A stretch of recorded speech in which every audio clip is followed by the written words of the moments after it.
Action! Aba. Balita natin, ang daming nag-iyakan doon sa desisyon ng Korte Suprema doon sa motion for reconsideration laban sa impeachment complaint kay Vice President Sara Duterte.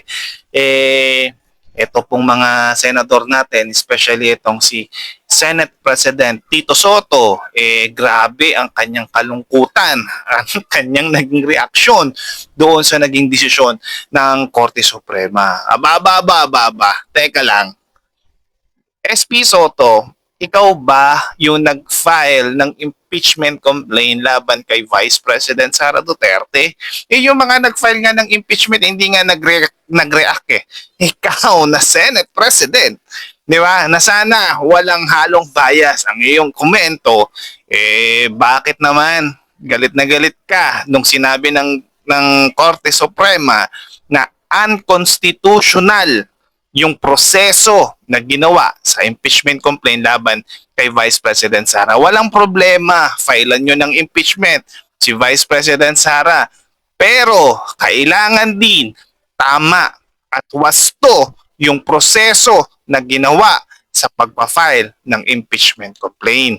Yan ang sinasabi ng Korte Suprema. So anong masama doon? Hindi naman kayo pinagbabawalan sa inyong mga mandato. Hindi naman kayo pinagbabawalan sa inyong mga responsibilidad.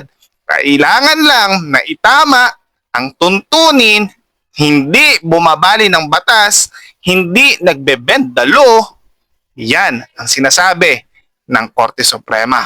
Tapos, biglang magpapalit na tayo ng konstitusyon. Magkakaroon daw at dapat na daw na magkaroon ng chacha o charter change ang ating konstitusyon. Aba, teka lang, Senate President. Ito ba ipalusot mo lamang matapos kayong palagan ng China na idedeklara nyo silang persona non grata dito sa Pilipinas? Even yung pinagtatanggol nyo pong presidente, si Pangulong Bongbong Marcos, ayon kay Auntie Claire, hindi daw dapat. Paano ba naman niya? Ang daming sinasabi, ang daming kuda. Hindi naman pala kayang ipatunayan, ideklara. Kung tutusin, kayang-kaya naman yan bilang Senate President. At kung nakikita ninyo, may problema talaga dyan. Na, yung China, kayang-kaya na, hindi na kailangan niyang pahabain pa. Ideklara ninyo. Ayan nga ang hamon sa inyo ng Chinese Embassy. O paano? Senate President Tito Soto, kita-kita tayo at balita ko, magkakaroon daw ng pagpapalit ng leadership dyan sa Senado. Good luck!